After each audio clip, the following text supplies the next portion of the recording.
Okay, hello everybody. Welcome to the final panel for today. I will try and keep us to time because I know it's been another long and exciting and enjoyable day. And I also believe, I don't know if you've noticed, but that this room is quite warm. And so let's try to proceed properly, but come to the end at the right time. So we've got some time before the dinner for those who are attending. So this session is entitled The Photographer's Body and possibly addresses something that we have only fleetingly glanced over the last couple of days. We have seen performers who are photographers, but we haven't yet considered the perspective where the photographer is in the performance, is on the stage. And so we will do that through three presenters. Manuel Vasson with a presentation entitled Unframing Photography. Ariana Novaga with The Photographer is a Dancer, Preliminary Study for a Choreotics of the Photographic Gestus. And then with Marc Luneau, who poses the question I was just hinting at, when the photographer is the performer. Marc will be joining us via Zoom. We have the photographers and the presenters' bodies in the other two cases, but he will be a digital presence, or I think because he's a fan and well, certainly a reader of Flusser, perhaps he'll be an exiled presence. I don't know. Maybe he'll like that. We'll find out when we meet him. So thank you, everybody. I'm going to hand over to Manuel. Thank you. And I need to literally hand over. Give me some voice. Okay. Can you hear me? Yeah. Well, it's a great pleasure to be here. So I will really start with the thanks and a privilege to be among great scholars, researchers, artists, and together looking at the image, the photographic image, as a channel for reflections. So let's see if I can start with the first slide. There we go. I've titled the presentation Unframing Photography, as I will refer to my latest publication and project, which is being released very recently on the 3rd of September. And if any of you will be interested, I can give you details where it's possible to purchase a copy. In particular, I would like to focus on the concept of unframing as an agent counteracting the act of fixing, controlling, represented by the frame.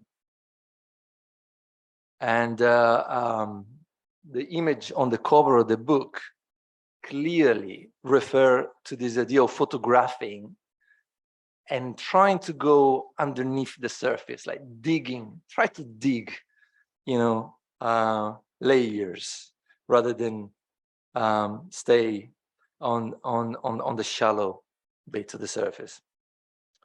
And I'm going to start by running few images of the book, and these images are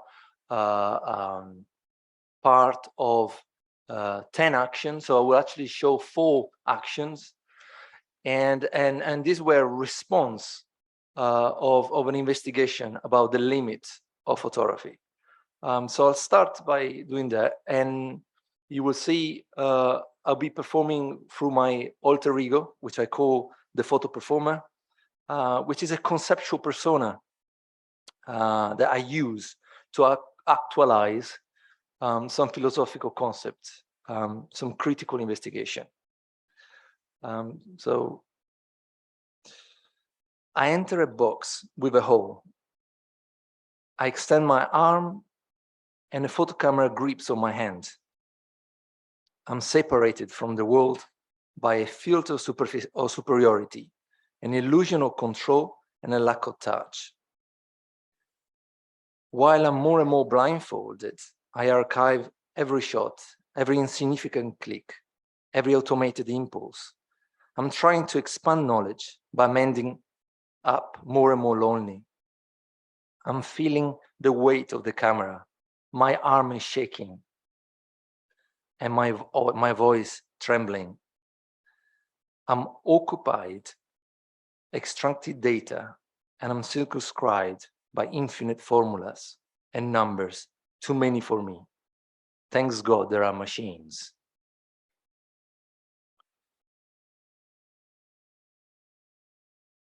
The second action is called floating memories.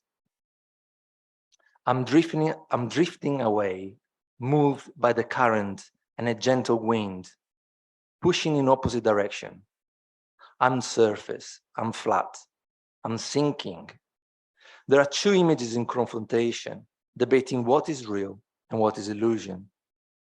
I'm holding on tight, in full stillness, living the process of becoming image, pretending to type right, and facing my vital precariousness.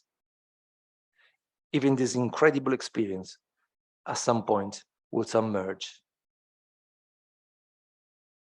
The next one is called a measured vision. I constructed a redundant photographic apparatus, a blend of a compass, an aerial structure, and a military device. I've been programmed to write circle on the sand.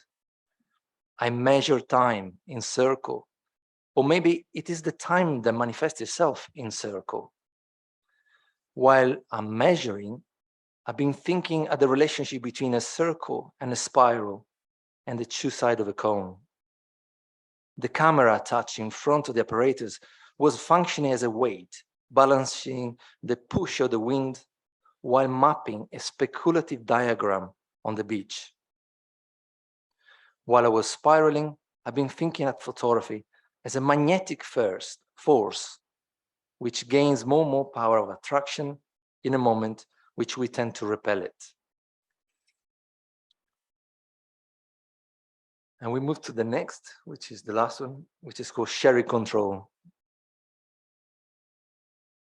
I'm in front of a lens, and there is a chicken holding the lead, yet a stupidly vulnerable bird, a chicken equipped with a strong instinct, an anchor to nature. What are we doing in this space? An experiment? I use my consciousness to see all the options and take decisions. Yet again, there is the risk of failure. I make narrative, I picture them, and I distort reality. So many questions. You are carrying on with your life while I'm struggling with all these questions.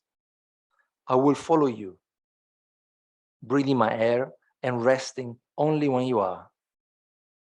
Now I take a picture guessing where you are. You are probably looking at me and you are not even bothered to question if this is a pure insanity.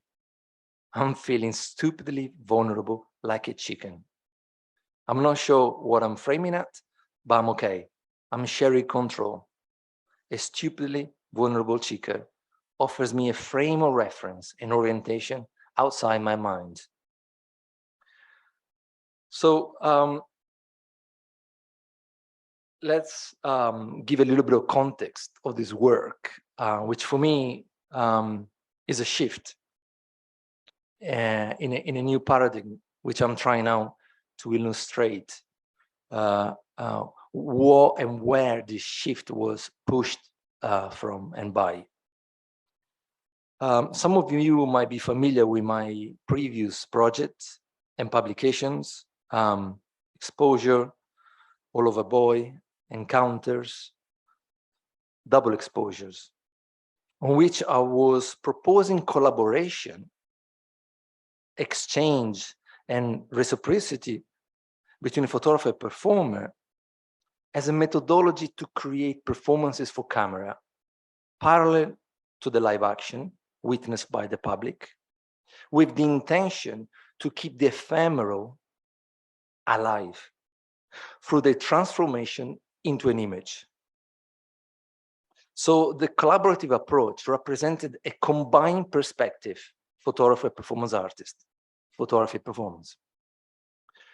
In an essay titled The Document Performance in the Encounter publication, which I just showed you, Rebecca Schneider described those images as an invitation to collaborate by attending the event through the photograph. During the project, it became clear that I was acting or performing photography, not as a practice of reproduction that treat the photograph as a copy of reality, but as a process of alteration. And for me, this is a very important, so a photograph is an alteration of what taking place in reality, in which the image is transformed into a photographic image. So the actual image is transformed, acquire a new identity. In other words, the photographic document represents an alternative space, a stage in which a diversified image of the live performance is brought to existence through an act of transfer. So act of alterity, transfer. I've chosen the adjective diversified to describe the multiple quality of this process, capturing, intensifying, compressing, echoing, selecting, disseminating, encapsulating, focusing, etc. In particular, it became clear that my photography, through the frame that I actually impose, was giving a specific identity to the live action, a kind of a photo ID to the act, to the ephemeral. And this is the reason why I felt that imposition needed to be ethically forged and configured by performance artists facilitating my vision. So it was becoming really clear that my role, instead of just imposing my understanding of an action, it had to be fooled with what the actually artist wanted in the action to be projected. And this is why the movement into collaboration rather than just experiencing and reacting.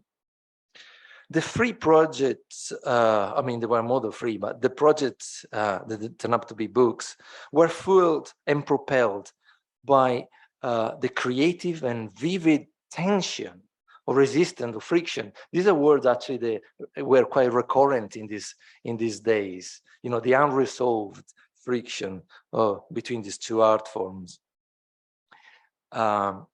between the performance art action that wanted to escape a specific identity, a specific frame, and the photographic operation of fixing, classifying, ordering, archiving, mastering within a specific and repetitive canons. So to control its reading and interpretation. So yeah, here really, I'm talking about the frame as a dispositive of control. I propose to call that creative tension as interdependency. And I would also like to propose performance and photography as two energetic forces. So this is another point. One of differentiation. So I really visualize, and of course this is quite personal, the force of performance art as a force of differentiation, kind of against the other force of photography of identification, which are in constant attraction and repulsion, like an engine that keeps the motion alive. So while photography can provide performance with a technology through which its action perform within an apparatus of perspectival looking and give life to a process of identification through separation, let's not forget the photography cannot put in focus without a certain distance.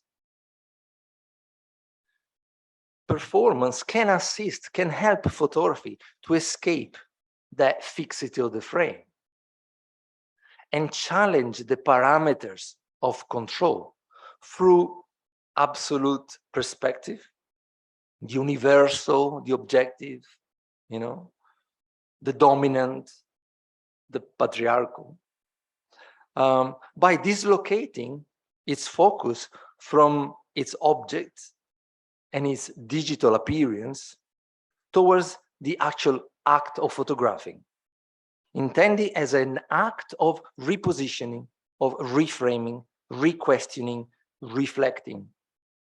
In other words, through the prism of performance art, photography can critically expose inward and stage its limit. So unframing photography really was about how can I use performance, and what I learned being with performance artists for many years to actually trying to change the dynamic and the way I practice photography, the way I understand photography.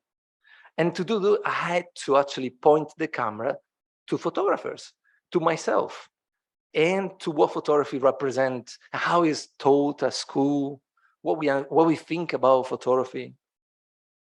And this was the beginning, what motivate me to do this book. So we are back to unframing photography, and the intentionality was to expose the limit of photography. So through a discussion with through a discussion with 10 photographers, which you see them here, collaborators, we were cast light on certain problematic characteristic of the photographic frame and propose an alternative narrative to the one that regularly circulates through schools, to books, and even among masters of photography, which, because of my fashion upbringing, I came in touch with. So we recognize as a group that the photographic frame is also partial, and it always excludes some visual information of the actual. It is also subjective, and the decision that regulates its execution during the different phases of its procedure can manipulate its outcome.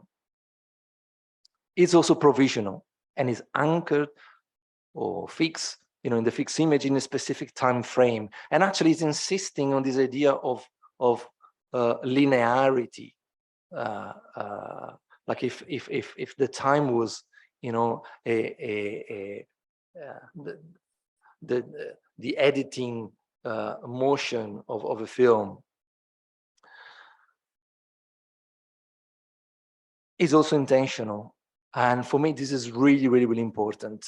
There is an intention. There is something behind that legitimate the outcome or provoke a specific type of frame. It's also frontal. And frontal means that it doesn't take into consideration all the other relevant perspectives, like the lateral, the peripheral, the marginal, the parallel, the oblique. And frontal, of course, it means to squash all the others. It's also superficial, as we said at the beginning, or shallow, as it only perceives superficial information. It is also uncritical, as it cannot frame itself while pointing onward. It is also elusive, as it is capturing, fixing, and presenting the apparent, which is destined to be questioned. It is also compulsive, as it is repetitive diversification, cannot complete its fulfillment, only its exhaustion. And this is also this compulsive urge to constantly try to make a new image that differ from the previous one. And it is also unfixed, uncertain, and destined to be forever questioned. Most of all, we realize that the photographic frame is also an ideological dispositive of control that can alter not only the appearance of the photographed subject, but also the photographer perspective and how we viewer read the image. And through all the different conversation that we had, we end up with a bit of a theoretical discourse. I'm going to try to squeeze it in. So the next part is a little bit intense. I hope you can follow me. So humans have the capacity to transcribe the parallel sensory inputs of our bodily apparatus. I'm saying parallel because obviously the mental image is filled up of a lot of input. They are not just visual. Into a kind of psychic image to be visualized and stored in our mind. The biological intention behind this mind image is preservation against potential extinction. With the advent of the photographic vision, is problematic narrative that dominates and doesn't give really space to a lot of alternative narrative. And what I'm saying is problematic narrative because, you know, I start using photography because I was excited by all this propaganda of photography be always faster than the world, say more than 100, 1,000 words, to be innovative, to be immediate, to be objective, to be neutral, and so on and so on. And of course, you know, the promise to be accurate and universal. And we subordinated our dubious and attentive biological scrutiny to the capability of technology in a bargain to give order to our world. And as Wilhelm Flosser reminds us, the photographic image has always been a technical image. So rather than drawing with light, it writes light. And in other words, the photographic image reconstitutes the visible into a specific codified language.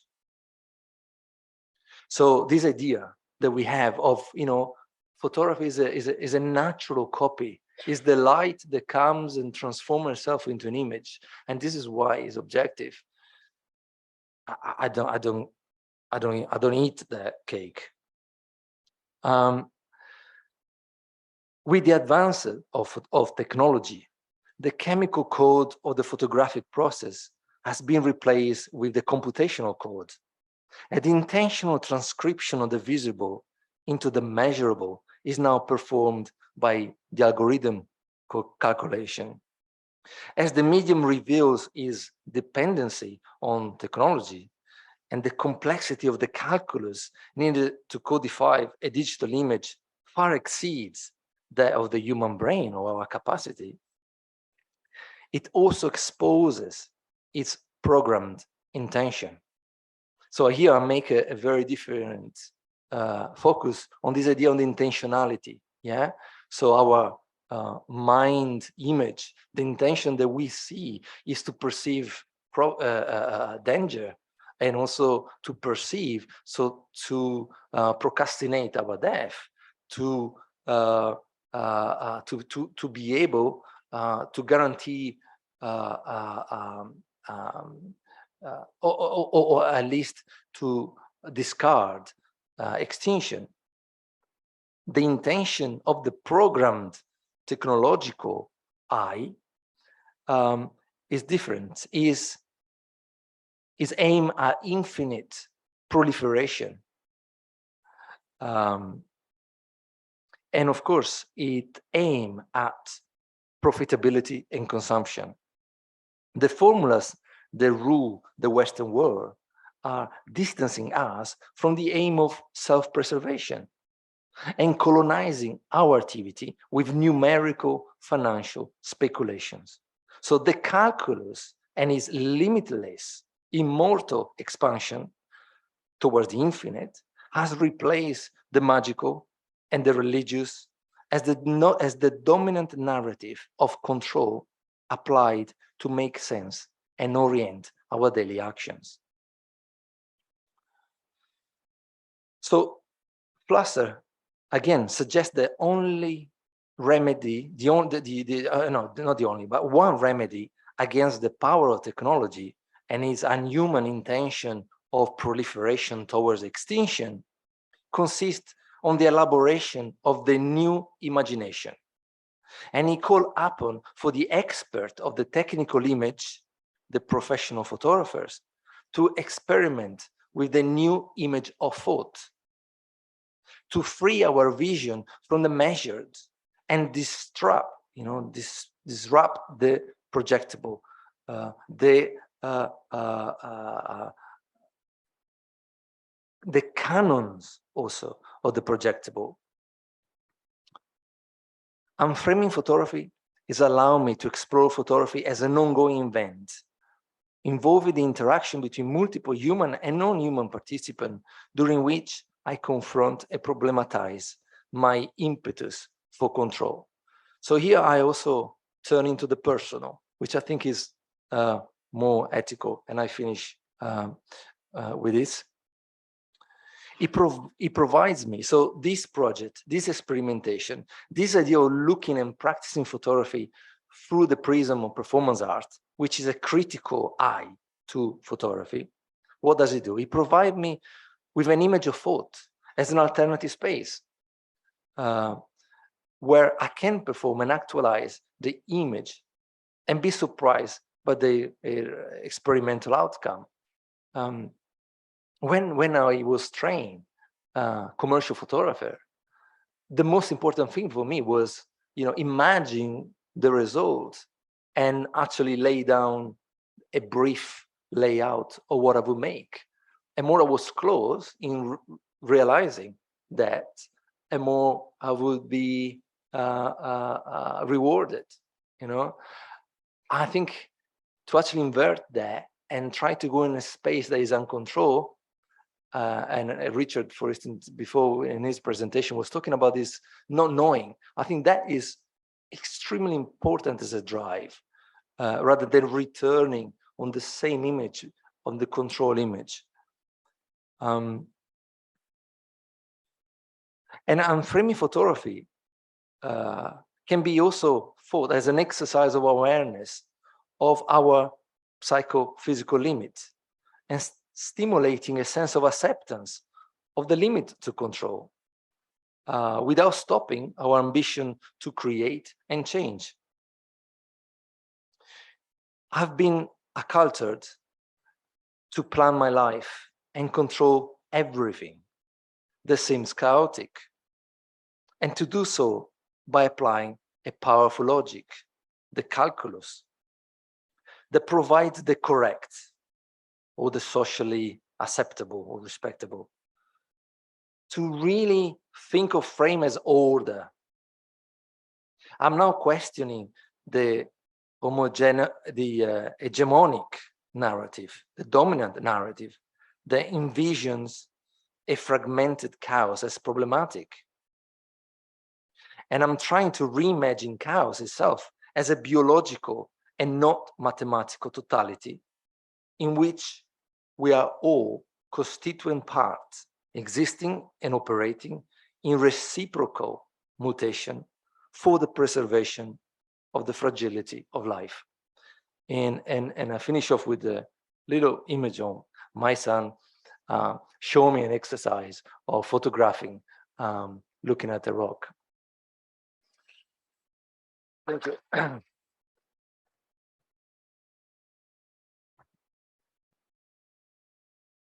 To set up your... Thank you very much, Manuel. I'm sure there'll be many questions, many connections that can be made between things already discussed and possibly the next two presentations.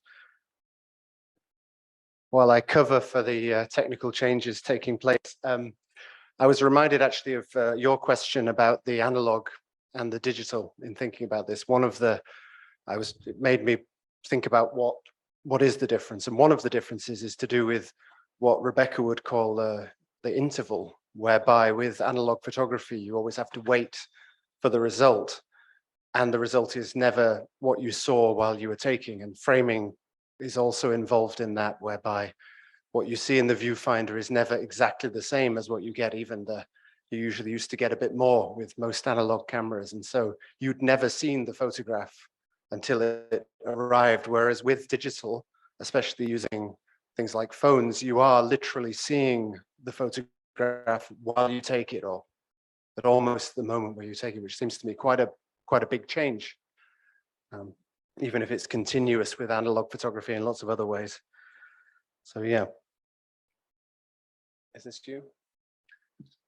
All right, and thank you, Manuel. It's I made the decision not to read you all the bios because people have them, and I think we want to gain as much time as possible. But thinking about the journey from the first exhibition at the Arnolfini, which I remember seeing, to what you're doing now is very, very interesting, and I hope we get a chance to talk about that. Arianna, I hand over to you, and I pass you this microphone.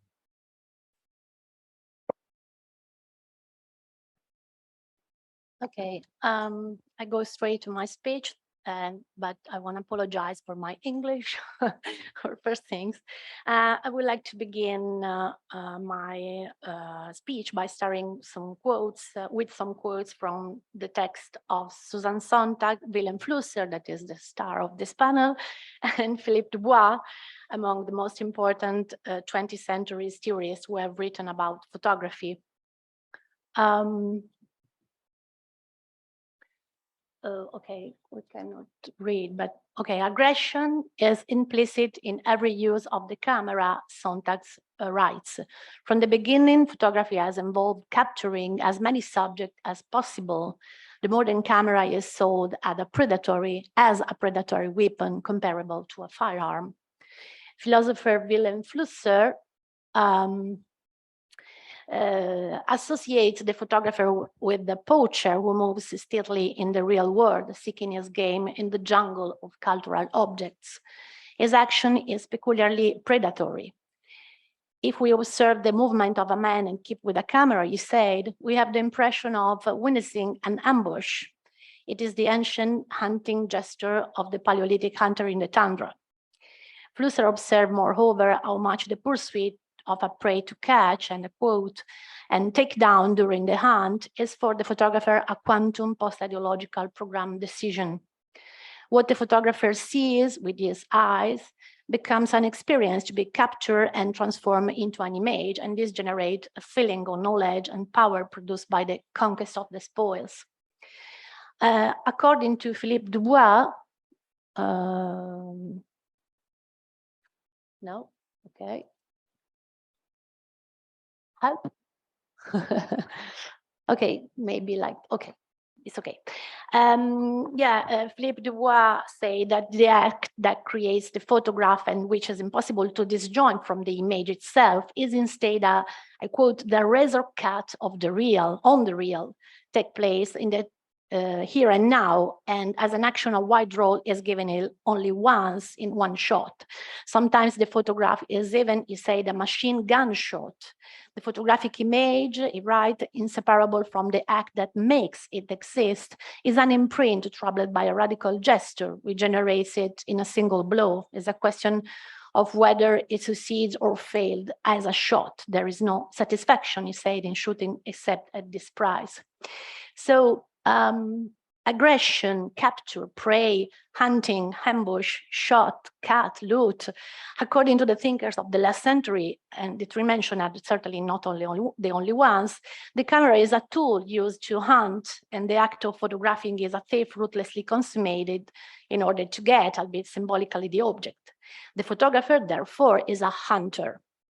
These attributes is interesting because has prefigured the widespread and foundational stereotypes in general, but not only the theory, as well in practices based essentially on capturing the subject à la Cartier-Bresson, not only in the journalistic reportage, the idea of the image, la sauvette, for example.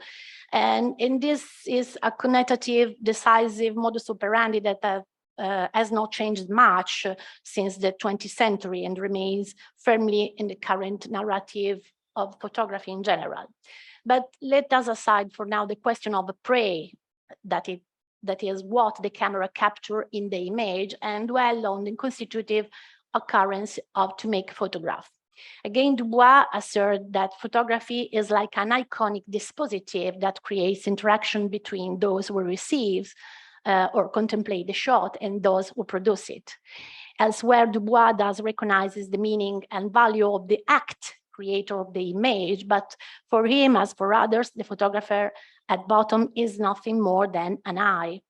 An eye whose act of medusation, say Dubois, consists in converting evolutionary time into fixed time, movement into stillness, that turning flesh into stone. On the camera understood as an immortalizing and petrifying mechanical eye, there is a vastly iterator that will not report here, but it will suffice for us to recall how the verb to see and the nouns gaze and eye have been used and abused in so many contexts, not only theoretical.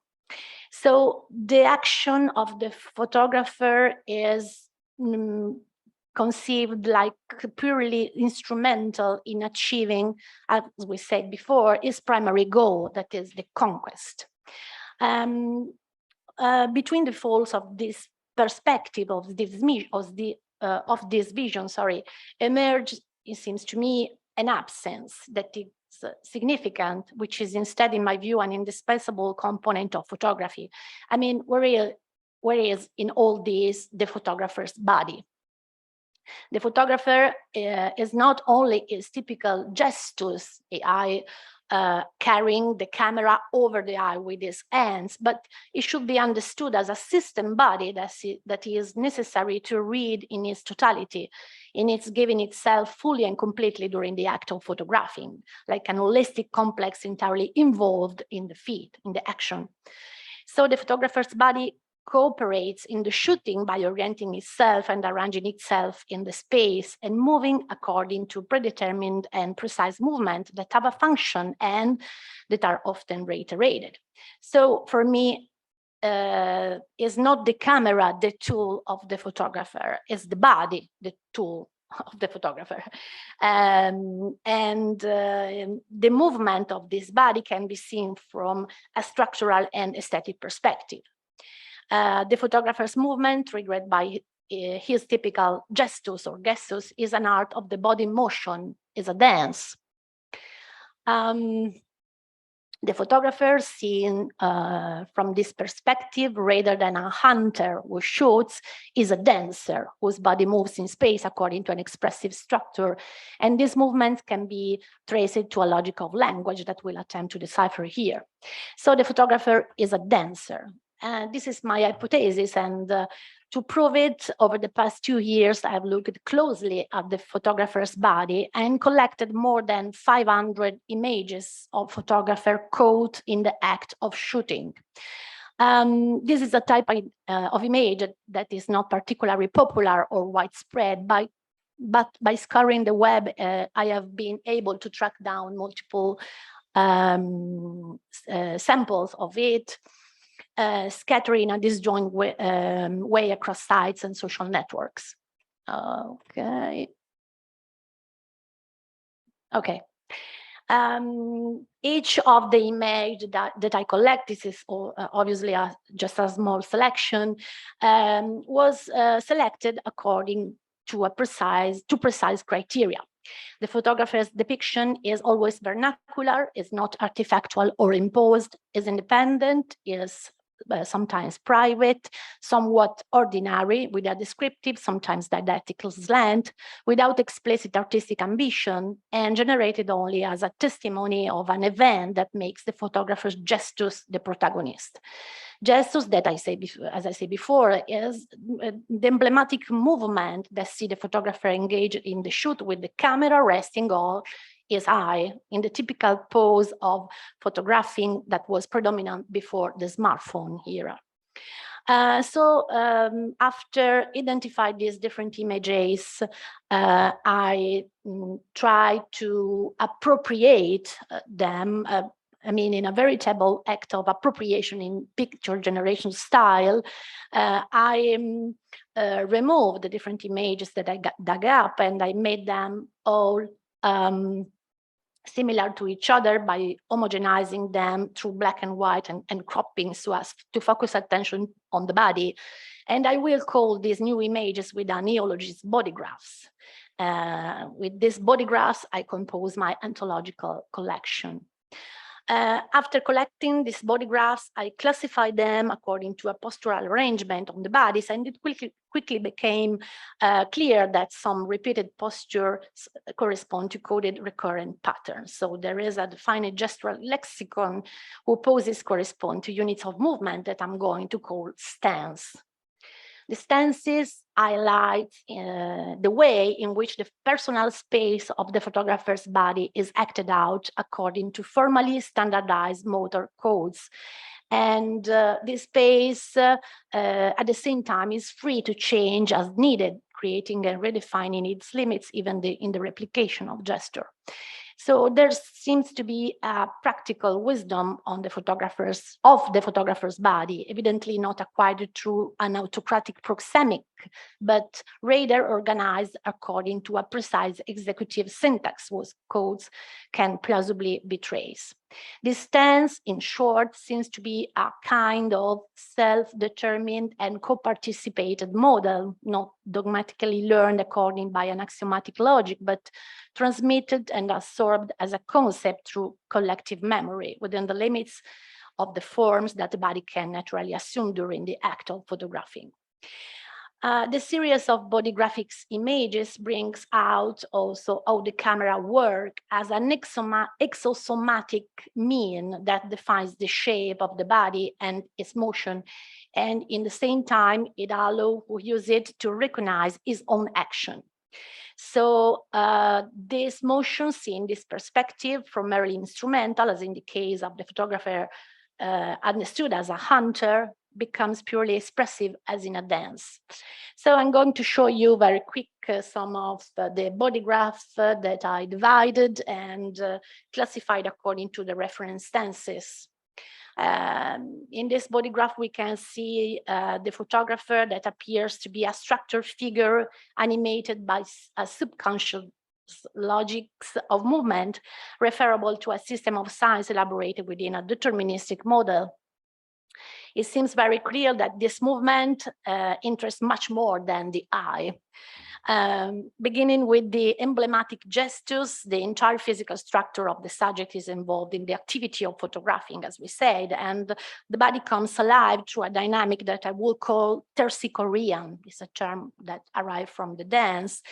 In this action, the peak of this action presumably lies the click of the index finger on the shutter button. So again, the photographer's body seeks a precise position in space and creates harmonious geometric architectures in it. It's just some example of the dozen of slides that I prepared, but I want just to move a little behind the poor classification because I wanted to try to codify the movement of the photographer's scenes in this term. But since there is no literature on this topic, I decided to try to rely on dance theory, which more generally studies and examines bodily movements from a functional point of view to understand the organization of their material frame in space. And among various methods, I chose to investigate that of Rodolphe Laban, known for the theoretical formalization of the dancer's body language and this related graphic transcription. As a theorist of 20th century free dance, Laban explored the infinite dynamic, expressive, emotional, and psychological nuances of the dancer's body, marking a turning point in the conceptualization of the relationship between body movement and space.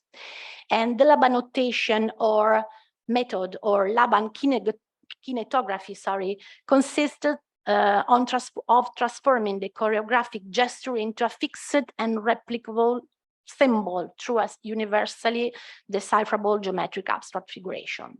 So therefore, Laban removes dance from its ephemeral and irreproducible dimension and converts it into an image that can be handed down and communicated. So without going into details about the system, which would take too long to explain here, let us only emphasize that each action of the body in motion was survived by Laban according to parameters such as space, time, weight, flow, and energy in motion, of motion. And in order to arrive at systematizing this complex logic, Laban looked for the ordering principle in the form of nature, and particularly in the regular polyhedra that Plato had already identified. So the icosahedron in particular, according to Laban, is the transparent crystal within which the movement of the body can be enclosed to highlight its traces in the form of line. So Laban placed the human body inside the icosahedron and studies its multiple arrangement according to the length, direction, and eyes of the limbs involved so as to synthesize the movement through graphic lines. And he called this first phase of his study choreological branch, in which he represents the body as a system of balanced levers taking a position and direction in space, and evinces a series of preparatory observation. So I go quick because the story of Laban is too long, but I want to say just that the formal aspects constitute for Laban the precipitate of a series of reflections related to the physicality and expressive potential of the body, which in its multiple motor lines drawn from the crystal icosahedron generate an additional form that adapts to the changing movement on the limbs. This form is the kinesphere and represent a proactive peripersonal space around the body that changes incessantly according to the type of the pose engaged. So assuming that the photographer's body, as it traveled through a series of precise planes, straight line and parabolas, moves in a defined kinesphere, extending and contracting just as in the Labanian idea, and assuming the same Labanian grammatical and syntactic nexuses and applying them to body graph, it becomes clear for me that each stance, series of stance, is a kind of grapheme, like a part of real alphabet of the photographer's movement. So I give you just a couple of examples in which we highlight the main axis on which the mechanics of movement rests while the photographer is photographing. This is a stance called free flow because the load is either distributed equally on both limbs or is transferred to one limb, seeking a position that still maintain an aplomb stable and control the entire weight. And according to Laban, there is a centripetal force of movement that extend and elongates the limbs from the center of the body outward, suggesting an expanding motion called free flow. And the photographer's body in this stance is doing a kind of arabesque. So it's an arabesque, undoubtedly wooden and maybe awkward, but that corresponds to the intention to dynamically expand the different part of the body in different and opposite directions to the point of sublimating an aesthetic dramaturgic message.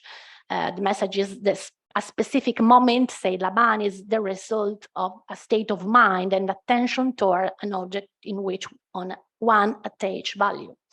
Yes, there is another case called bound flow. Maybe I have to go quick. Okay, time. So in this case, the knees bend and the lumbar area moves closer to the ground, but without touching it, achieving a position similar to un plié, performed with legs apart or in the tiny variation. And in the symmetrical distribution of weight, the torso can remain upright or arches in a way that balances stability. Laban's choreographic investigation affirms that there is a direct and constant relationship between the origin of a gesture and this tangible expression, and this habitus, the habitus of this stance, of this dispositional unit, provide an example of a centrifugal quality of movement, the so-called bound flow, which indicate a motion of repulsion toward the subject and which cause the body to fold in on itself. So as a basic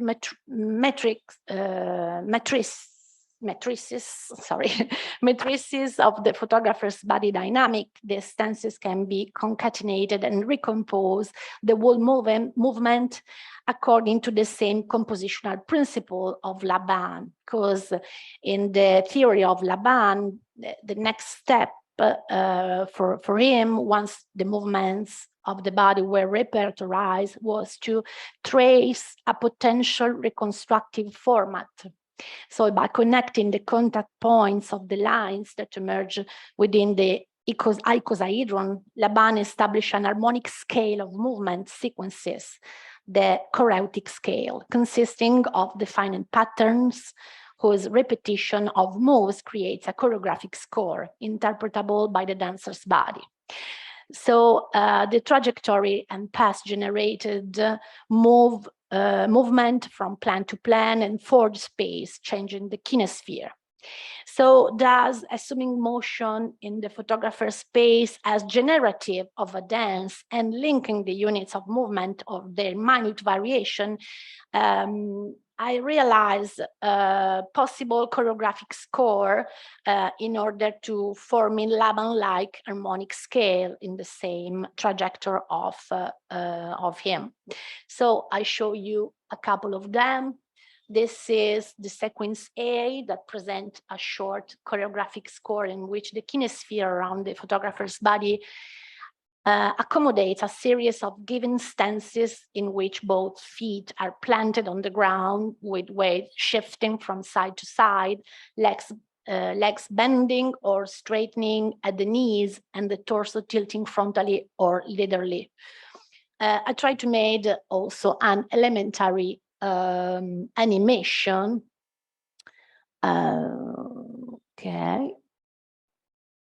Okay, just very elementary, but to reproduce a solo movement that I thought through the dynamic and directional line of the body. The motion between these stances assumes simple walks, twist, and a jump that takes the entire body from an unfaced position to a back position, interpretable by the photographers taking the pose in space.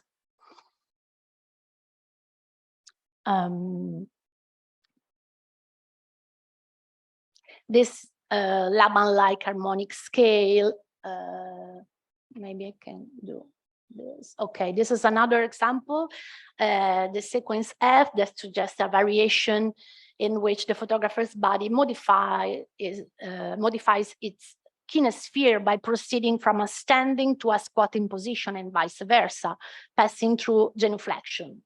Again, feet and legs firmly planted on the ground ensure a stable balance, as do the knees, which during the sequence are the fulcrum of rotation of the entire body, which comes to turn back and then return to a frontal position. And the torso is mobile and bends or tilts forward. Also for this, I try to make a very, very simple animation. So this Laban-like harmonic scale creates from all the body graphs collected so far are numerous and diverse. And with this, I generated some short organic and structural solo variation. And in this research which is still in progress, the next step envisioned is to collaborate with a choreographer that I don't know, maybe she tried to embody the various stances and recreate the scores of the choreographic scale. So we will try then to test the viability of this idea by constructing maybe a performance in which we will try to understand other things, like, for example, the role of the subject in this idea. Okay, thank you.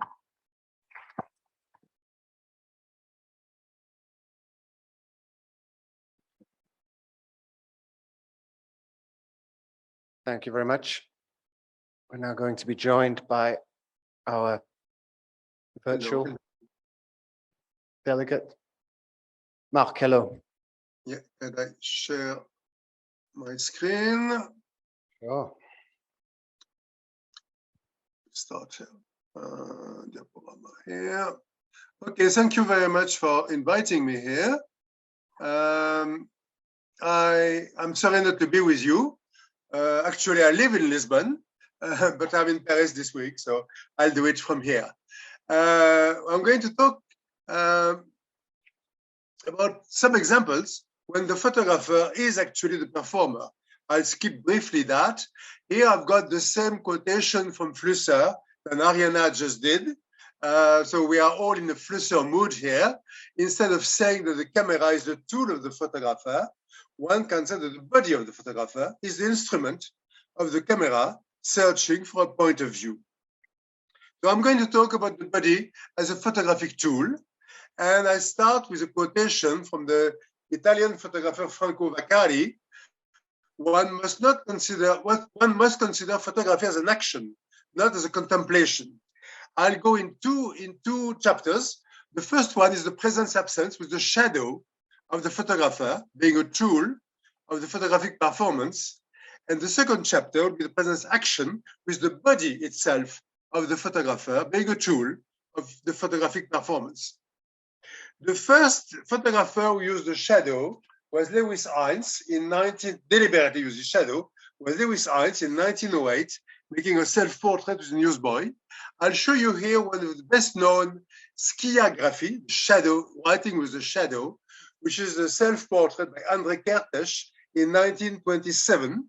Whether it's made, we don't know if it was made with a mirror, or a very complex set of mirrors, or whether it was made with someone else, a split photography, someone else photographing it.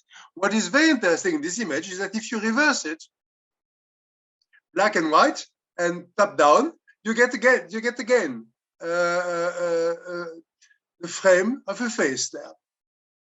So this is the shadow as an imprint. We can have the shadow as a signature. Some photographers are deliberately using shadows in the image to show their presence, to show that their obsession to be present, to be seen while they're seeing. And it's a sort of counter image, counter field, a sort of spectator space in the image field. Lee Friedlander is well known for doing that a lot.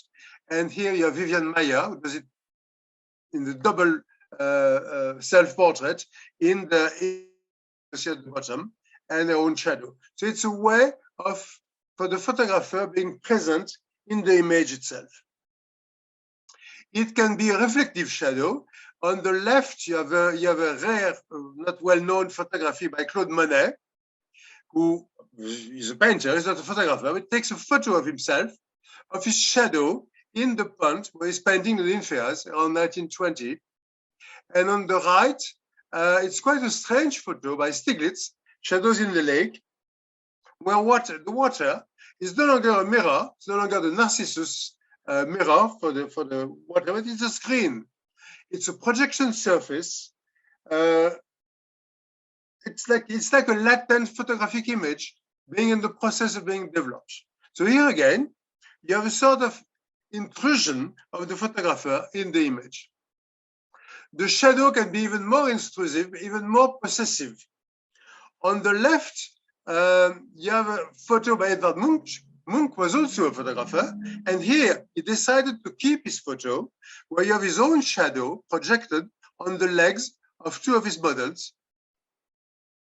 On the right, it's a rather confusing photo, it's only a detail, but again, you have Lee Friedlander, and Lee Friedlander's shadow is on the body, is projected on the body of his wife, Maria, in an hotel room in Las Vegas. So here, not only you have the shadow itself, but the shadow is a sort of possession, of intrusion into that, with, of course, in both cases, rather strong erotic overtones.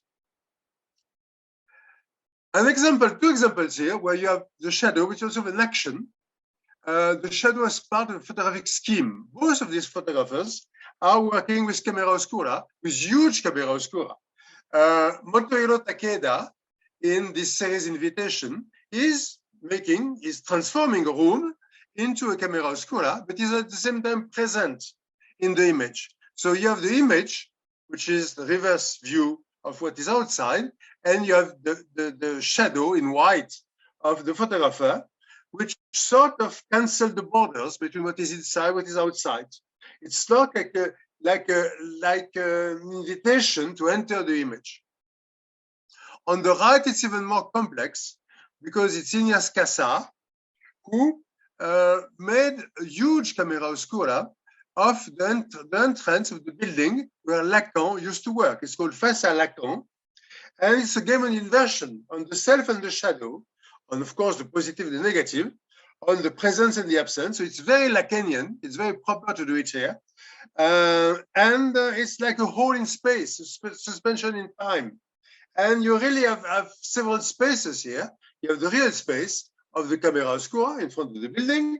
You have the symbolic space of Lacan office study, the background image. You have also the space where the image is shown and seen, because for Cassar, you can show it this way, or you can show it upside down if you want. So this was the part, briefly. I'm trying to do it relatively briefly because I know we are late, on the part of the shadow. On the part of the action proper, I first want to show you two examples of the body of the photographer acting as the shutter, as the release. On the left, you have Jean-François Lecourt. Jean-François Lecourt built camera oscuras who don't have a pinhole. They're closed. Then, in front of the camera oscura, he will shoot into the box, into the camera oscura, in this case with a gun, sometimes with an arrow, and the shooting allows him to create the image, and at the same time, it destroys partially the image, and you can see you have a hole in the photo itself. So in a sense, it's a death of the image, but the death of the image gives life to the image. The hole shows how the image was produced. It opens a passage between reality and representation. And this image has no subject. It's a self-portrait of Lecourt, but basically the image here shows the way it was made, shows the performance leading to the image.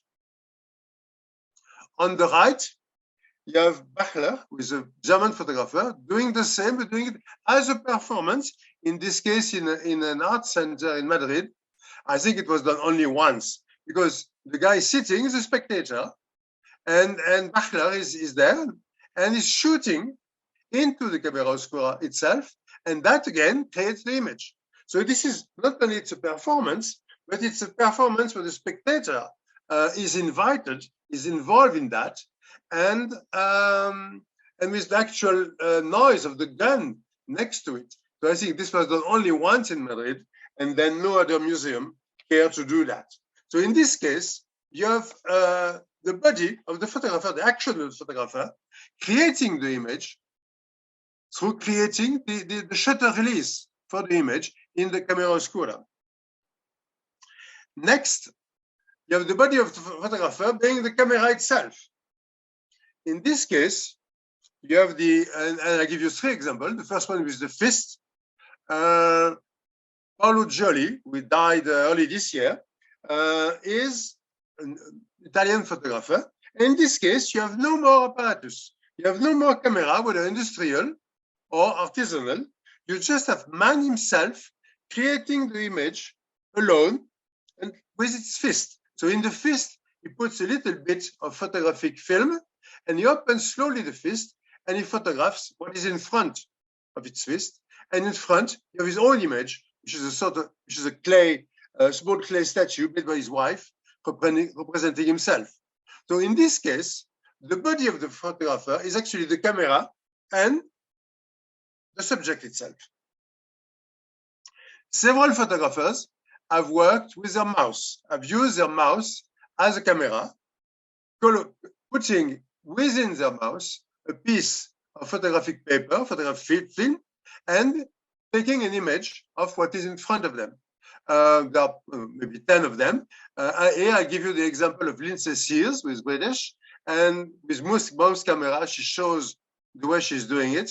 And on the right, you have the actual photo she made with the camera of the tree. And you have the reverse photo made within her mouse. So it's colored a little bit in red because of the blood, because it's blurred by the body movements, by the saliva. And the mouse, in this case, in the case of those photographers, is an organ for talking and for feeding, but also for the sensual or sexual pleasure. And it's the way the newborn is discovering the world. And in the case of these photographers, the site of language is becoming a site for seeing, for swallowing image. The artist is becoming a human camera, an apparatus for eating the world and eating its images.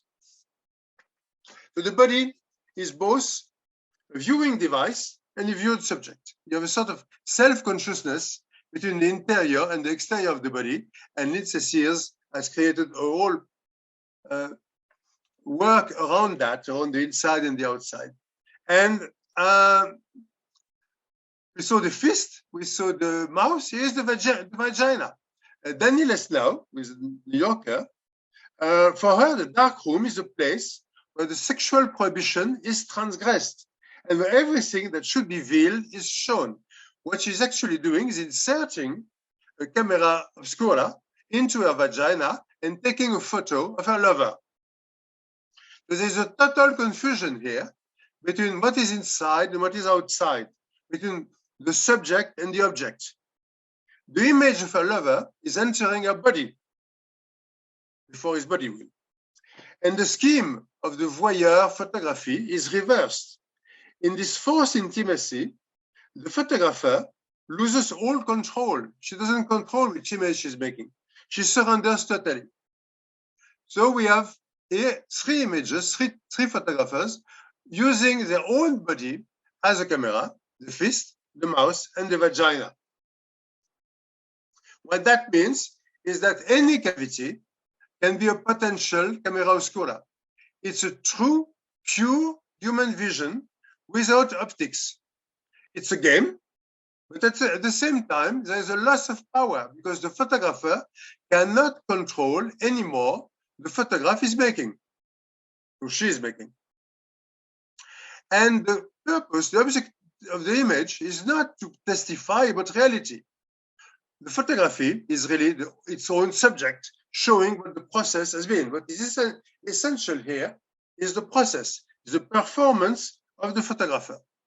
So as a summary, some of those we have seen simply use their body, others engage in it. What we have seen first is pure experimentation. The shadows, Cassar, Joly, it's the use of the body as a tool in performing and in photography. Others do an actual performance. Takeda with his meditation within the camera oscura, Lecourt shooting into the box, Leslau, but the body is more than a simple tool. The body here is central to a ritual. And there's an abolition of the distance between inside and outside. It's not an opposition between the two. It's just a gradation from experimentation to performance. And I conclude with the sentence that Ariana used before: the photographer should be a dancer of the vision. Thank you.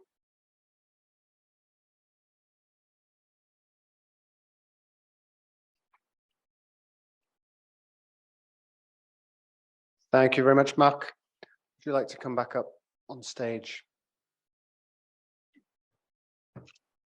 Thank you.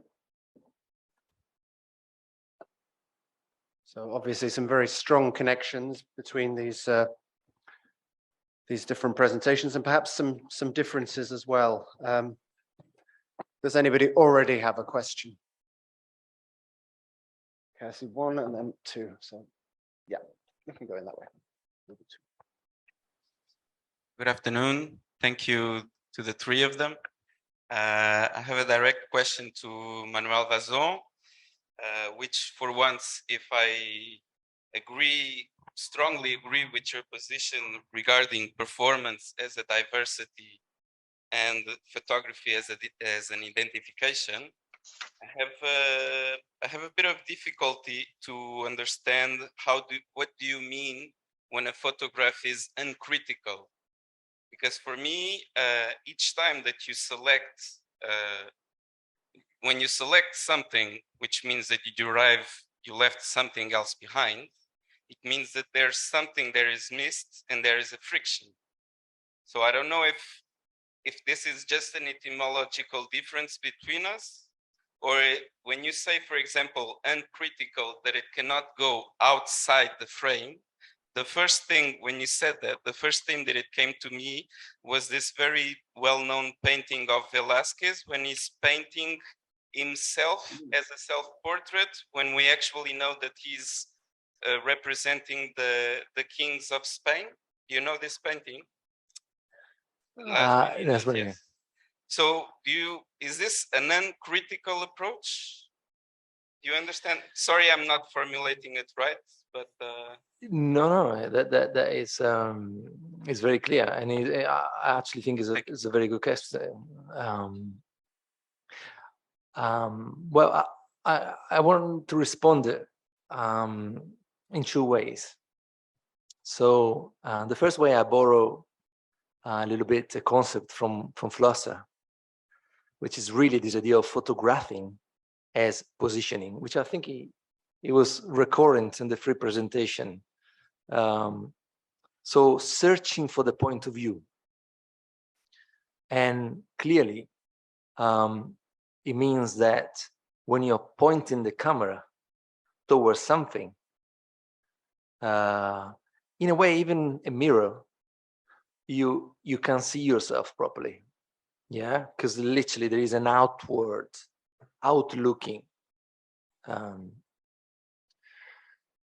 But then also I want to, so this is a physicality, it's like a, when you, and this is also what connects very much photography to other dance, theater, is the fact that we cannot see ourselves. So basically when, imagine when you dance, you have an understanding of your movement, but really a lot of dancers, they end up looking at the video camera or the recording or the image to really understand what they've done, okay? So there is this dependency on the recording to understand your subjectivity, your identity, your information. But more in general, I think this idea of the uncritical, I'm thinking about photography is an invention, it's a human invention. And as all the human invention, they kind of portrait, they hold, to refer to Rebecca, they hold all human characteristics. And one of the most important thing is, for instance, for a runner, it's very difficult to understand its limit till you start running. So really, the idea of uncriticality is the fact that the critical element that comes later, when you view the image later, then you can be critical. But in the making is nearly impossible because of the immediacy. Did I manage? We'll have to discuss more, but thanks. Yeah, I understood your point at least. Thanks.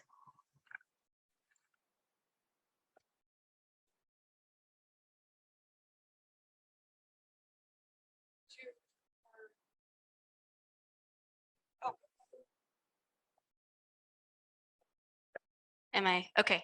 I enjoyed all three immensely and many questions, but I will direct my question to Ariana. I was so excited by your presentation because you, for the first time, convinced me that Laban notation could do something. Because every time I have looked or read or thought about it, it's so difficult when you look at the scores to understand or to read. And yesterday, when I got a question about the document, I thought about notation and mentioning notation, but it seemed a non-starter because it's so difficult to read. and the issue of literacy, quote unquote, dance literacy, which I know about. May I ask you to tell me your path to Laban notation, how you understand it, because I don't.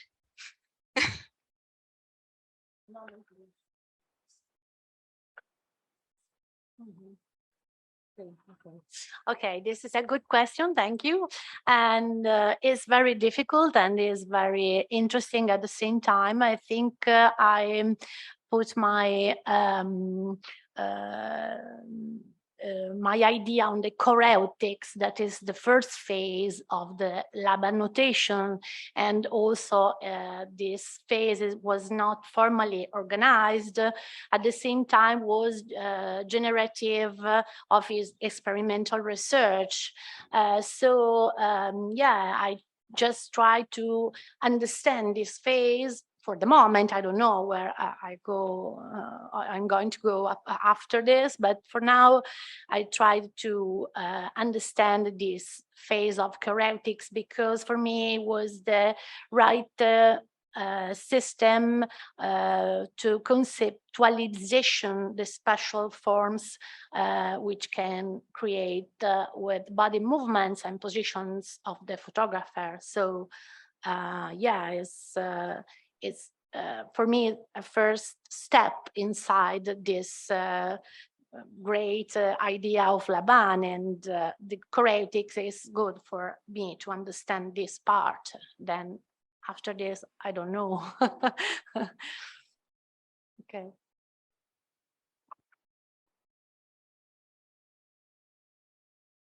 Arianna, sorry, I'm back to you again, but I immensely enjoyed your presentation too. I had great fun. And I guess what I want to say is that, in photography, we always talk about how different kinds of cameras allow for certain kinds of projects and certain kinds of photographs. So there seems to be a wonderful opportunity for you now. You've mapped the mirror reflex camera to now start looking at the iPhone, start looking at the 5x4, start looking at the Hasselblad, because they allow a different range of movement. They allow for a different kind of relationship between me as a photographer and my camera, sometimes even detaching, the camera from my body, because so far you've been just looking at the camera right in front of your face, right? So I guess, future projects are loads of them, and, I'd love to see more about it.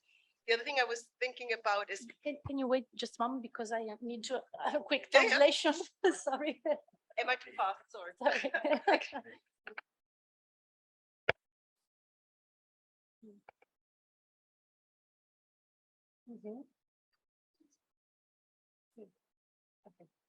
Okay, thank you. Okay. And the question? Really, it was just a comment. Okay. Of Andy Warhol's dance steps, that you notated in this. Thank you about this, because I just want to say that this is for me the typical pose of the photographer's body. I mean, this gestus is a gestus predominant for all the last centuries. In some time, in qualche modo, in some way. And I try to understand also this change of the photographic gestures since the introduction of mobile devices in parallel research. And yeah, I know that something is changed.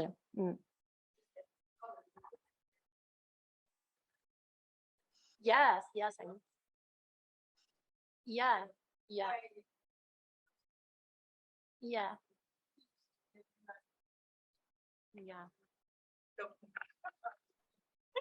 Thank you. Potentially this links to your work as well, Marc, because you talked about cameras or camera apparatuses small enough that they can be fit inside the body. You can't do that with a Hasselblad. Does that affect the body itself as well? Maybe you would like to comment on that.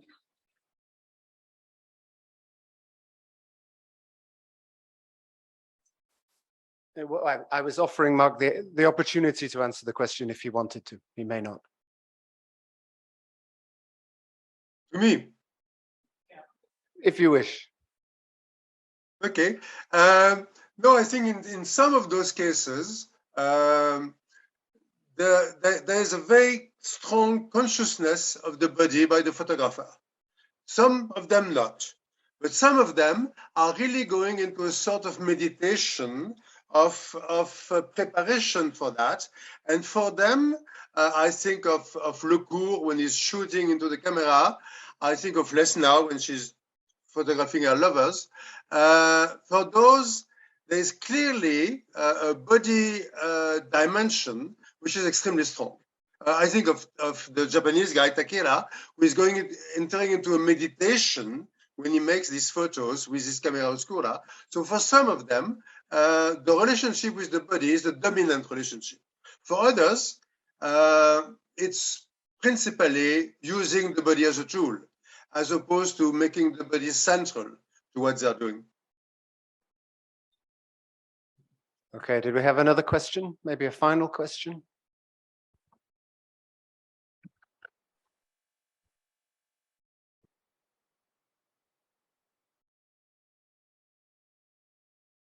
Thank you. It's not really a question, or I don't know if you're interested in going into this, but I just wondered, like in the beginning of Arianna's presentation with the quotes, it was very much about this like stereotypical masculine, like shooting, you know, like the camera is like as a gun. And then in Mark's presentation, we had this like the cave and like a very like female connotated image in a way, and also like the just the idea of like pointing and shooting, and then like these cave photographs which were like very random, like the outcome of them. So that was just like something that sparked my interest. But yeah, maybe you like to reflect on this.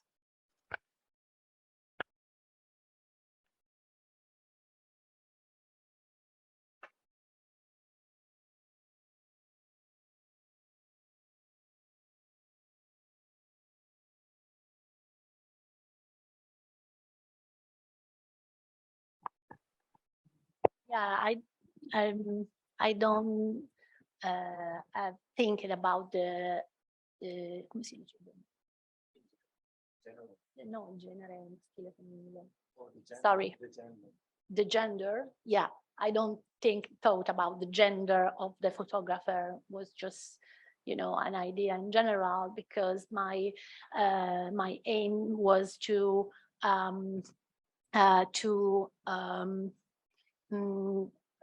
propose a revision of this paradigm of the photographer hunter. So it's maybe a female hunter or a male hunter. For me is the same. If I can intervene on that, Doris Lesnau, the last one I showed, told me that initially she was using a camera, a normal camera, to shoot her lover. And she thought that it was creating a sort of imbalance between her and him. It was giving her too much power as the photographer using a normal camera. And then she tried to find a way to get out of this shooter-hunter domination, let's say, by the photographer over the subject. And she moved to what I showed you. So for her, it was very much a feminist approach, or at least an approach going against the power of the photographer. And this is actually a really beautiful observation. It's very thought-provoking. And in a way, you know, it really reminds that we could think of photography as a gender-neutral type of tool, but it's really about how you use it. And I can see the hunter clearly.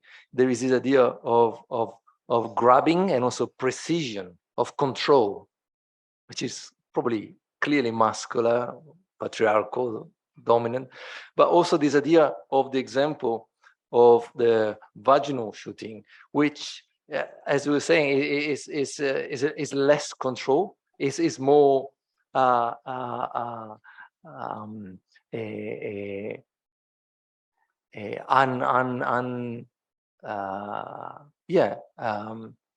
opened, huh? Possibly.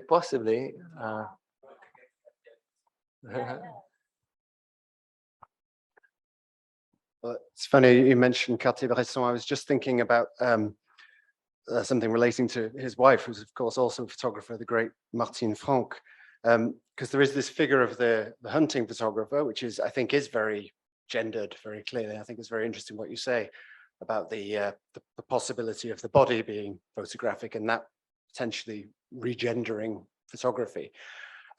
Martine Franck told me, and I think she writes this somewhere as well, I think it's in one of the books, that her grandfather died while taking a photograph, walking backwards while taking. He fell off a hill or a dike, I think, and died, I believe. And so that to me, you can imagine the kind of hunterly gesture leading to somebody that, you know, preceding a fall, and it makes me think there's a kind of vulnerability as well. And I think that came through in all of these three presentations to this figure of the photographer. I know you've engaged with that vulnerability and that potential for ridiculousness of the figure of the photographer as well, which comes from the power as well that the photographer also has. And that's interesting. Unless there's a burning question, we might need to. Oh, you have it. Go ahead. No, because it was really beautiful to see the work of Ariana. At least, you know, it really definitely provoked me a lot. But my question is, this photographic tool clearly seems a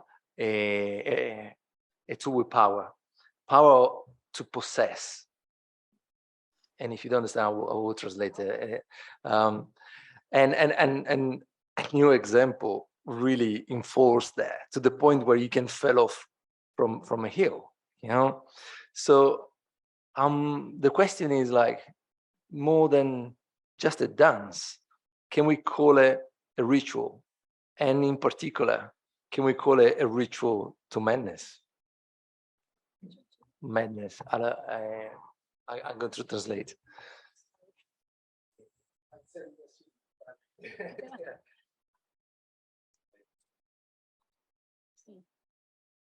Sí, ajá. Sí, un ritual. Sí.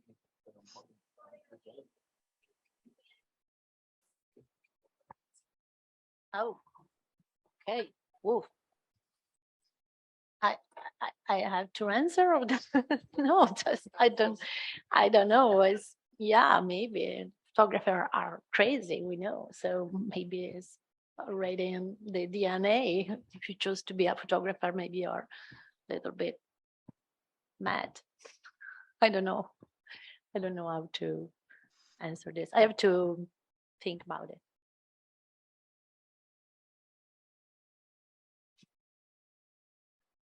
Right, thank you. I think that brings us to the end of this session and of this day. Well done, everybody, and thank you especially to our three presenters. Thank you.